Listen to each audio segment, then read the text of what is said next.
Como sabedes, vais a celebrar o día 6 e 7 de abril, como sempre, o primeiro fin de semana de abril en Arcade, no Peirao de Arcade, e esperamos que, se o tempo nos axuda, poida seguir sendo unha festa multitudinaria, a festa por excelencia do noso concello, do noso produto estrella, que é a ostra, ademais de os produtos que van a ofrecer tamén os mariñeiros e as mariscadoras na lonxa.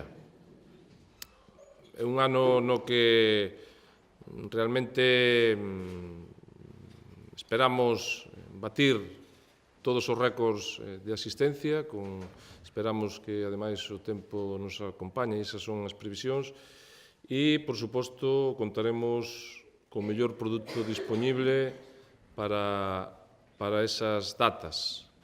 Por suposto, será un produto que pase a súa, permiso sanitario. Todo o que se consuma nesta festa ten a etiqueta sanitaria e, polo tanto, van a poder ser consumidas en toda a súa plenitude e con todo o seu sabor. As gracias ao Xuntamento pola axuda que nos presta para facer esta festa e a nosa aportación un pouco como veciños e mariñeiros da zona. E ben, dicir que este ano, como é o terceiro ano que nos adherimos á festa, e se empezou sempre con un ánimo de recaudación para sementar e unha axuda para axudar un pouco a ría, que está un pouco necesitada de melloras.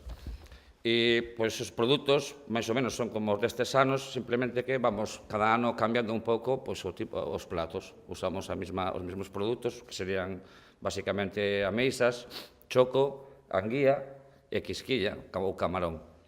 Que o que vamos facendo cada ano é cambiando os platos para darlle un poquinho para ir probando distintos produtos. Repetimos algún, os que máis aceptación van tendo, os vamos mantendo. Eu darlle as gracias ao Concello por axudarnos, pola colaboración, e así tamén damos a conocernos un pouco os nosos produtos que sacamos aí na ría. Moitas gracias.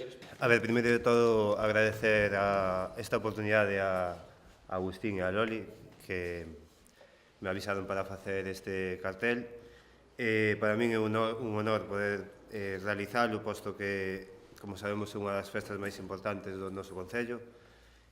Obviamente, o protagonista é a ostra, como todos sabemos. Entonces, o ser un evento tan distinguido e así, quixen que o cartel fose elegante, sofisticado, baseime sobre todo na sencillez, nas formas limpas, e que o cartel fose o máis expositivo posible, que se pudese ver de lonxe, fose claro, en fin, pouco máis realmente, que fose sobrio.